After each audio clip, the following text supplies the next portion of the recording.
أعوذ بالله من الشيطان الرجيم.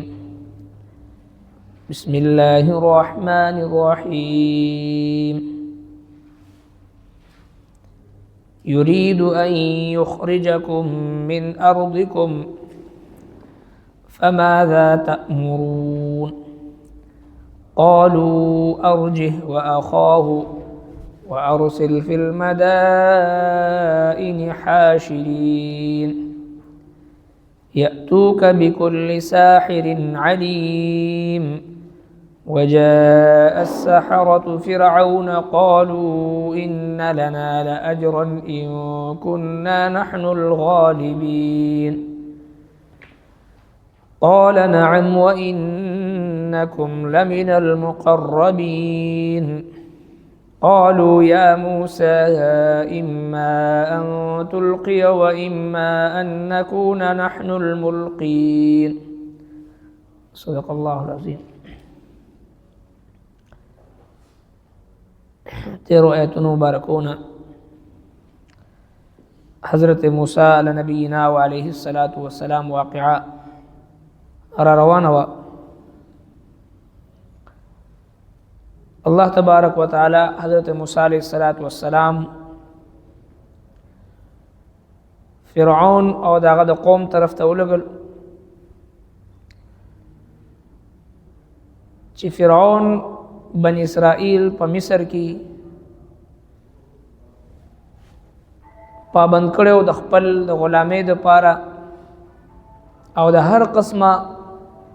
ظلم او ستم هغه دوی سره کو او دغه بنی اسرائیل د انبیای کرامو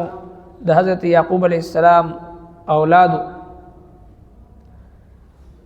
دا غوی نجات د هند په تور باندې الله تبارک وتعالى حضرت موسی علیہ السلام او هارون علیہ السلام ورولګلو. موسی علیہ السلام راغی فرعون ته د توحید دعوت ورکو او د شرک نه منی کو د خدای چې کوم دعوا کړي واغې نه منی کو او دا دعوت ورکو چې د الله وحدانیت اومنه او دغه بنی اسرائیل چې کوم ته غلامان ګرځولې دا ما سره ولګه زما د قوم چې د دې نظم ځکه د دوی اصل علاقه هغه کنعان چې کوم نه حضرت یعقوب علیہ السلام هجرت کړو مصر ته راغلو. فرعون په دغه سیس باندې دې تغاړه کې نه خودو بلکې دعوا وکړه چې انا ربکم الاعلى، نعوذ بالله ز ستاسو رب يم د ټولو نه اوچت. او بیا د حضرت موسی علیہ السلام د طرف نه ورته معجزات مخ ته کې خودو الله تبارک وتعالى دو معجزات ابتداء حضرت موسی علیہ السلام د ورکړه چې پاغي کې وا امسا وا او دویم ید بیزا وا. امسا چې کله موسی علیہ السلام ورزو دا غینه به اژدها جوړ شو، مار جوړ شو، او ید بیزا چې کله خپل مبارک لاس چې د تخت دنه کو چې بیا رويستو غینه به هغه به د نور په شانتي بزلیدو بغیر د صعيب نه د سنقص نه بلکې هغه معجزه وا. حضرت موسی علیہ السلام نه چې کله فرعون دلایل غختلو معجزه او نخا علامت د پیغمبري علامت یې غختو، حضرت موسی علیہ السلام دا دوه معجزې ورته ښکارا کړې. د فرعون او د فرعون د سردارانو مخ ته چې کله امسا وغورځو دا غینه اژدها جوړ شو. په دې ځکه الله تبارک وتعالى دغه واقعي دغه حصہ ذکر کړی دی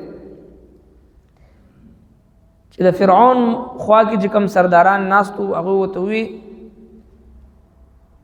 قال الملأ من قوم فرعون، قال الملأ سرداران من قوم فرعون د قوم د فرعون ان هذا لساحر عليم، بشک دا جادو دی اخکارا، دا جادوگر دی پوها. موسی علیہ السلام ته وی نعوذ بالله دا جادوگر دی پوها. يريد ان يخرجكم، اوس علت بیانې او سبب بیانې چې موسی علیہ السلام نعوذ بالله د مقصد څه دی. ځکه چې کوم مخاطبین خلقو د حضرت موسی علیه السلام د معجزاتو نه د متاثر کېدو او د ایمان وروړلو امید د هغوی نه هغه خلق متنفره کولو دپاره د هغوی مخې ته داسې خبره کېښوده یریدو دی غواړي ان یخرجکم چې وباسي تاسو من ارضکم ستاسو د ځمکې نه فماذا تأمرون پس حکم کوي تاسو یعنی موسی علیه السلام نعوذ بالله د مشن دا دی چې د خپل معجزات ښکاره کی او خلق د ځان نه متاثر کی او چې کله خلق ورسره شي نو شاته د منصوبه نعوذ بالله دا دی چې تاسو د ځمکې نه وباسي او په دې ځمکه باندې قبضه وکړي دا د خلقو د گمراه کولو لپاره دوی یو دغه جوړ کړه یو دروغه باندې مبني بیانیه جوړ کړه چې د موسی علیه السلام نعوذ بالله مقصد دا دی چې تاسو په دې ملک باندې قبضه وکړي خلق پیدا کوي ځان له افراد پیدا کوي دي لپاره چې په دې ځمکه قبضه وکړي فماذا تأمرون پس حکم کوي تاسو یعنی مشوره راکړي چې څه وکړو قالوا دوی وی ارجی و اخاه ارجی مهلت ورکړه دتا او اخاه او ورور دتا وارسل او لگا فی المدائن په خارونو کې حاشرین جمع کون کې دوی ورته وی د قوم مشران ورته وی چې مهلت ورکړه موسی علیه السلام ته او د ضرور ته ځکه چې دی خو وختي طور باندې د فرعون په دربار کې معجزه ښکاره کړه هغه امسا چې وګرځو موسی علیه السلام اژدها جوړه شو او لاس ترخته دنه کو چې بهر راوېستو نو هغه پړه کېدو زړېدو د نور په شانتي نو لهذا دا معجزه ښکاره شوه اوس د ټول ملک چې کوم مشهور جادوګران دي ساحران دي هغه وغواړه چې مقابله وشي نو چې کله د پوره قوم په مخ کې د ټولو ساحرانو په مقابله کې چې کله دی دا مقابله وبېلي نو په خپل باندې بدی رستو شي لہذا فرعون لدا مشوره ورکړه چې ته ارجی موسی علیه السلام له مهلت ورکړه او اخاو د ضرور ته ارسل او لگا فی المدائن په خارونو کې حاشرین یعنی جمع کون کې خلق را جمع کوي میدان حشر ته میدان حشر هم ځکه وایي چې هلته کې ټول را جمع شي میدان محشر حشر یأتوکا چې دوی راولي تا ته بکل ساحر علیم هر جادوګر پوها یعنی په دې ملک کې چې څومره جادوګر دی ځکه هغه زمانه کې د سحر او د جادو چرچا وه وجاء السحرة او رال الجادوګر فرعون ته قالو دوی وی ان لنا لاجرا بشکه مونږ له اجر پکار دی ان كنا نحن الغالبین کچری شو مونږه غالب چې څنګه جادوګران رال د فرعون نه مطالبه وکړه چې اول به مونږ له مراعات راکړي انعام به سره راکړي چې مونږ دا وګټو ځکه چې هلته کې د ساحرانو د جادوګرانو نظر په مال او دولت باندې او دغه شان چې کوم خلق مفاد پرست خلق وي دنیا پرست خلق وي حب مال حب جاه حب دنیا نه ډک خلق وي هغوی همیشه د هغوی نظر چې په مال او دولت باندې وي او چې کوم الله والا خلق وي انبیاء کرام صحابه کرام او قیامت پر راتلون کې د انبیاء کرام او د صحابه کرامو پیروکار چې کوم خلق وي دیندار خلق چې کوم وي نو دا غوی مقصد په مال او دولت باندې نه وي بلکې دا غوی مقصد د الله د بندگانو تعلق د الله سره جوړول وي لہذا موسی علیه السلام دغه سي چې څومره انبیاء کرام راغلي دي صحابه کرام راغلي دي اولیاء کرام راغلي دي الله ولا خلق تیر شوی دي قیامت پورې د تعلیم او تعلم او د دینی د انبیاء کرامو چې کوم وارثان دي اهل علم دي علما دي سلیرش غنټه ژوند د الله رضا د پاره خلق ته وقف بغیر د معاوضینا بغیر د مطلبنا بغیر د مفادنا بغیر د لالچنا د الله دین د پاره چې دا غوي ژوند وقف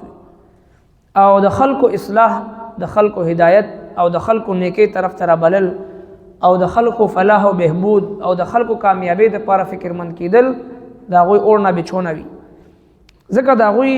مقصد او دا غوي نظر چې دی د الله رب العالمین په مدد او دغه په نصرت باندې وي ځکه چې څوک د الله تبارک وتعالى د رضا د پاره د خلقو د اصلاح د پاره فکرمند وي دا غوي د هدایت د پاره فکرمند وي دا غوي د فلاح او بهبود د پاره فکرمند وي د زړه دغه کس سره د الله رب العالمین مدد او نصرت براه راست نو چې چا سره د الله مدد وي نو هغه ته بیا د دنیا خلکو د آشرباد د دنیا خلکو د حمایت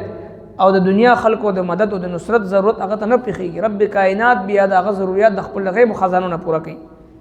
لہذا د حضرت موسی علیہ السلام او هارون علیہ السلام بغیر د چا د آشرباد نه، بغیر د چا د مدد او د نصرت نه، سوای د الله نه میدان عمل کې موجود دی. نه چا نه مطالبه کوي، نه چا نه واه واه طلب لري، او نه چا نه د انعام طلب لري، او نه چا نه چې د مال او دولت خواهش او لالچ لري تمه لري. خالص د الله رضا لپاره میدان عمل کې موجود دی. د سر خطره ده، د جان خطره ده، هر یو قرباني ورکولو ته چې دی هغه تیار دی. ځکه چې دا مبلغین و د الله د طرف نه، داعی الی الله، داعی الی التوحید، رب کائنات په ذات باندې د دوی اعتماد او باور دی. بل طرف ته د ټول ملک نه ساحران را جمع کړي شو. هغوی چې راغلل نو اول دا مطالبه کوي ان لنا لاجرا ان كنا نحن الغالبین، موږ د پاره بس اجری انعام بسي، زموږ اجرت او معاوضه بسي. حالانکه د الله دین د پاره چې کم خدمت کیږي لګیا دی، مونږ وینو دا مدارس، مساجد، دعوت او تبلیغ ولا لګیا دی. یو یو کس کور ته ورځي، مینت سماجت کوي، او دغه څومره دینی شعبې دی. دا ټول خلک چې دین طرف ته خلک رابلي، چا نه معاوضه نه غواړي، اجرت نه غواړي، خالص د الله رضا لپاره لګیا دی. چې دا خلک څرنګه چې د همیشه ناکامۍ نه بچي او همیشه لپاره کامیابی ورته ملو شي. او بل طرف هغه خلک دی چې کوم دی د کفر او د باطل پیروکار دی. راتلو سره فرعون ته وی ان لنا لاجرا ان كنا نحن الغالبين. موسی علیہ السلام باندې غالب راشو نو موږ له بسره راکې لالچ راکا،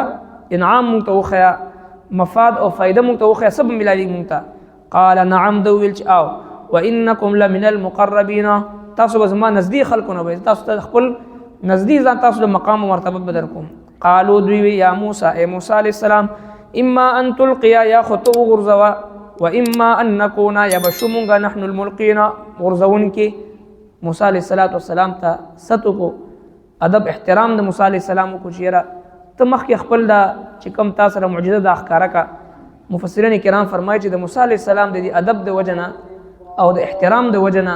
چې دغمره یو لمحې د پاره ادب احترام یو کو، الله تبارک وتعالى ټول ساحران ته د ایمان دولت ور نصیب. ربنا تقبل منا انك انت السميع العليم وتب علينا انك انت التواب الرحيم برحمتك.